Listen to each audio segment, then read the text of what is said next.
नवकार से हुआ चमत्कार। नवकार महामंत्र में अनंत शक्ति है। ऐसे ही नवकार मंत्र को मंत्राधिराज यानी कि मंत्रों का भी मंत्र नहीं कहा गया है। नवकार मंत्र का अद्भुत प्रभाव सिर्फ ह्यूमन बीइंग्स पर ही नहीं बल्कि एकेंद्रिय से लेकर पंचेंद्रिय तक हर जीव महसूस कर सकता है। नवकार महामंत्र के अलौकिक प्रभाव की एक सत्य घटना आज हम जानेंगे। बने रहिए इस वीडियो के अंत तक।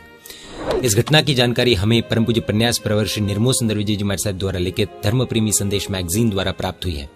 साल 2023 में सरस्वती लब्ध प्रसाद परम पूज्य आचार्य वंश श्रीमद विजय रत्न सुंदर सुरेश्वर जी महाराज साहब के शिष्य रत्न परम पूज्य प्रन्यास प्रवर श्री धैर्य सुंदर विजय जी महाराज साहब, परम पूज्य प्रन्यास प्रवर श्री निर्मोह सुंदर विजय जी महाराज साहब एवं परम पूज्य साध्वी जी भगवान श्री धैर्य निधि श्री जी महाराज साहब का चातुर्मास मुंबई के घाटकोपर संघ में श्री चिंतामणि पार्श्वनाथ भगवान की छत्र छाया में था। चातुर्मास के दौरान एक दिन साध्वी जी भगवंत के पास घाटकोपर संघ के एक श्राविका बहन नीतू जी आए और उन्होंने साध्वी जी भगवंत के पास एक कार्य का प्रायश्चित लेने की बात कही। प्रायश्चित यानी कि कन्फेशन। उस समय साध्वी जी भगवंत ने उन बहन को प्रायश्चित लेने के लिए पूज्य धैर्य सुंदर विजय जी महाराज साहब के पास भेजा। नीतू बहन पूज्य श्री के पास गए और प्रायश्चित लेने के पीछे क्या घटना बनी वो बताया। जानकारी के लिए बता दें कि सामान्य तौर पर चाहते या न चाहते हुए भी कोई पाप का कार्य हुआ हो तो गुरु भगवंतों के पास प्रायश्चित यानी कि कन्फेशन लिया जाता है। हुआ ये था कि नीतू बहन के घर की गैलरी यानी कि बालकनी के हिस्से में मधुमक्खियों ने एक बड़ा छत्ता बना लिया था, यानी कि हनी बीज ने हनी कोम बना लिया था। नीतू बहन एवं उनके घर के सदस्यों का उस गैलरी में रोज का आना जाना रहता था और छत्ते के कारण उनका डेली का काम भी अटक रहा था। इसलिए वे उस छत्ते को वहां से हटवाना चाहते थे और इसीलिए उन्होंने उन मधुमक्खियों को वहां से मार भगाने के लिए प्रोफेशनल आदमियों की बुकिंग कर ली थी। मधुमक्खियों के मारे जाने का जो पाप नीतू बहन के घर में होने वाला था, उस पाप का प्रायश्चित लेने वे साध्वी जी भगवंत के पास गए थे।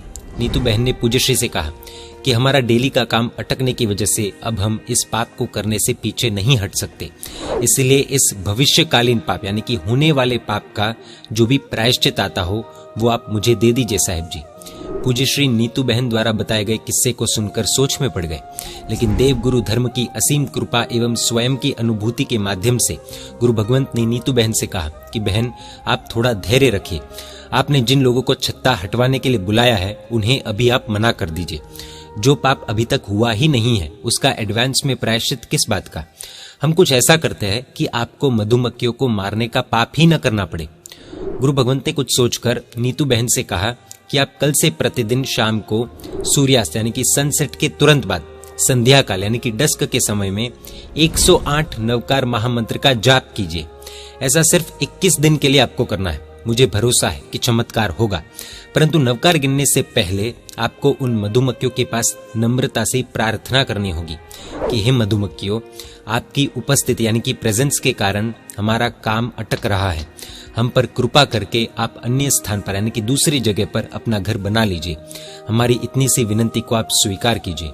टेक्निकली देखें तो इसे संकल्प करना कहते हैं और संकल्प में बहुत शक्ति होती है। नीतू बहन ने पूर्ण समर्पण एवं विश्वास के साथ पूज्य श्री की बात को स्वीकार किया और मधुमक्खियों को मार भगाने के लिए बुलाए गए लोगों को मना कर दिया।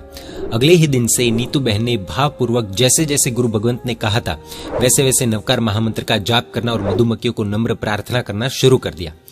नवकार महामंत्र के प्रति परम पूज्य प्रन्यास प्रवर श्री धैर्य सुंदर विजय जी महाराज साहब की अद्भुत आस्था एवं प्रकृष्ट साधना से एक चमत्कारिक घटना यहाँ घटित हो गई। जाप शुरू करने के 11वें दिन यानी कि 11th डे नीतू बहन ने उपाश्रय में आकर अत्यंत प्रसन्नता के साथ खुशी खुशी सभी को आश्चर्यचकित कर दे एवं नवकार महामंत्र के प्रभाव के आगे नतमस्तक कर दे ऐसी बात गुरु भगवंत को बताई कि महाराज साहब 21 दिन का इंतजार ही नहीं करना पड़ा। आपके द्वारा बताए गए इस उपाय से 10 दिन में ही चमत्कार हो गया। हमारी गैलरी से मधुमक्खियां चली गई है। इतना ही नहीं, मधुमक्खियां अपना छत्ता भी साथ में लेकर चली गई है। जी हाँ, मधुमक्खियां तो गई ही, साथ में अपना छत्ता भी लेकर गई। आप तस्वीरों में हकीकत देख सकते हैं। मधुमक्खियां चली जाए ये भी एक बड़ा चमत्कार था, उसमें भी अपना छत्ता लेकर चली जाए वो चमत्कार का शिखर और शिखर पर ध्वजारोहण जैसा था। क्या आज भी हमारे मंत्र में इतनी शक्ति है कि संपूर्ण जीव सृष्टि उनकी आज्ञा मानने के लिए बाध्य हो जाए? सिर्फ मंत्र की ही बात नहीं, हमारी मैत्री यानी कि कंपेनियनशिप में भी इतनी अपूर्व, अद्भुत और असीम शक्ति है कि दुश्मन भी पिघल जाए।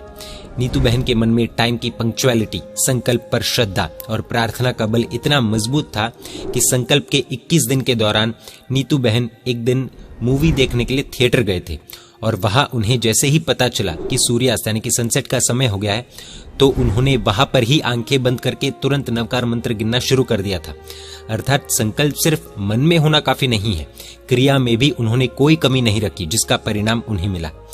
आज के नास्तिकता एवं पुण्य की कमी से भरे युग में ऐसी घटनाएं कहाँ देखने को मिल पाती है। श्रद्धा का ही जहां अकाल हो, ऐसे युग में हम आज जी रहे, तब ऐसी घटना हमारी श्रद्धा के लिए संजीवनी बनकर आती है और हमारी निष्प्राण साधना में जान फूंक देती है, हमारे लाश जैसे मन को उल्लास से भर देती है। धन्य है वे गुरु भगवंत जिन्होंने श्राविका बहन को मधुमक्खियों की हत्या के महापाप से बचा लिया। धन्य है वे साध्वी जी भगवंत जिन्होंने श्राविका बहन को सही मंजिल तक पहुंचाया। और धन्य है वे श्राविका बहन जिन्होंने गुरु आज्ञा को पूर्ण समर्पण एवं विश्वास के साथ एक्सेप्ट किया और अपने जीवन में एक अद्भुत चमत्कारिक घटना का सर्जन किया। अब कभी भी हमारे मंत्र या मैत्री के बारे में किसी को उंगली उठाने का मन हो, तब इस घटना को आप उनके साथ शेयर कर सकते हैं। वैसे इनकी श्रद्धा तो नवकार महामंत्र पर दृढ़ थी, पर हमारा क्या, खुद से प्रश्न पूछ सकते हैं।